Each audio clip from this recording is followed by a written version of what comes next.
Saya rasa tadi sudah cukup jelas ya, bahwa TL ini tadi yang pertama adalah telah memberikan penugasan kepada perusahaan ya untuk mengimpor gula kristal mentah menjadi gula yang kemudian diolah menjadi gula kristal putih dalam rangka stabilisasi harga gula di masyarakat. Karena pada saat itu gula langka, harga melambung tinggi. Padahal seharusnya yang berhak melakukan impor gula untuk kebutuhan dalam negeri dalam rangka stabilisasi adalah BUMN yang ditunjuk oleh Menteri Perdagangan. Itu pun adalah seharusnya gula kristal putih, bukan gula kristal mentah. Ya, sudah jelas? Saya kira begitu ya. Ada yang lain? Cukup? Oke, karena tidak ada lagi, saya kira kami sampaikan terima kasih. Ya. Untuk dari kasus maaf ini dari analisa dari pengadilan, untuk karena ini impor dari gula, apakah dari pihak Bea Cukai juga ada lagi tersangkanya, Pak? Terima kasih. Baik, untuk tersangka lain, ya kita ikuti perkembangan dari hasil penyidikan. Artinya tidak menutup kemungkinan akan bertambah tersangka lain apabila telah ditemukan bukti yang cukup bahwa yang bersangkutan telah melakukan tindak pidana korupsi. Ya. Satu lagi, Alkah dari Media Indonesia. Ini untuk penegasan aja Pak, dari kapan penyidik sudah menyidik kasus ini? Mungkin dalam hitungan bulan atau hitungan tahun sudah mendalami kasus ini, dan bagaimana nantinya ketika publik menilai ada politisasi di balik penyidikan ini dan penetapan tersangka KTL ini, bagaimana sikap Kejagung merespon? Terima kasih. Baik, terima kasih pertanyaan yang sangat bagus.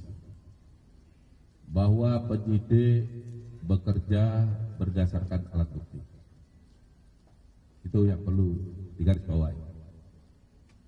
Tidak terkecuali siapapun pelakunya, ketika ditemukan bukti yang cukup, maka penyidik pasti akan menetapkan yang bersangkutan sebagai tersangka. Saya ulangi, tidak memilih atau memilah siapa pelakunya, sepanjang memenuhi alat bukti yang cukup. Terima kasih. Ya.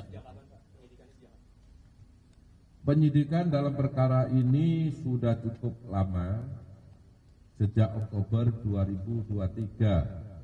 Jadi kalau dihitung mungkin 1 tahun, dengan jumlah saksi sekitar 90.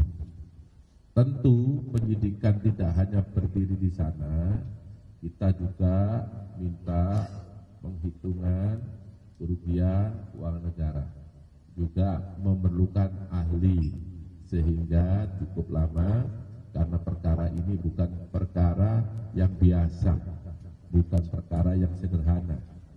Ya, cukup ya. Ya, satu lagi. Pak, mengenai barang bukti, Pak, izin Pak, Bapak boleh. Pak izin Pak, saya Thomas Pak dari Kumparan.com mau menambahkan pertanyaan yang tadi aja Pak. Kan tadi itu penyidikan ya Pak. Kalau penyelidikan itu dimulainya kapan Pak? Gitu. Ya, kita sudah tahap penyidikan setahun. Artinya kalau penyidikan ya tentu sebelum itu ya. Saya tidak punya data ini mulai kapan, tapi yang pasti subsistem daripada penyidikan adalah penyelidikan. Itulah tahap yang telah diatur dan ditentukan dalam KUHP. Ya, cukup ya. Terakhir, TV1 masih. Nah tadi mau nanya soal ini Pak, izin Pak, Ipra dari TV One, soal barang buktinya kan kerugiannya sampai 400 miliar. Ini barang bukti yang udah dipegang sama penyidik ini apa aja Pak kalau boleh? Ya. Tentu kalau barang buktinya gula sudah tidak ya, karena gula kan sudah beredar di masyarakat apalagi tahun 2015 ya. Bukti yang telah kita dapat, satu, catatan, dokumen, keterangan saksi, ya, keterangan ahli, itu bukti. Kalau barang bukti kita dapat adalah dokumen sama catatan, ya, transaksi keuangan. Ini sudah kita dapat semuanya. Siapa yang melakukan, apa isinya, penyidik sudah mengantongi semua. Baik, saya kira demikian ya, rekan-rekan media. Sekali lagi kami menyampaikan terima kasih dan penegasan tidak ada politisasi dalam perkara ini ya. Dan kami sangat bersyukur rekan-rekan media terus melakukan dukungan, support, dan ini bagian dari support masyarakat. Dan kami terus mengharapkan dukungan supaya kami terus bergerak ke arah yang lebih baik. Saya kira demikian. Mohon maaf kalau ada kekurangan. Billahi taufiq wal hidayah. Assalamualaikum warahmatullahi wabarakatuh.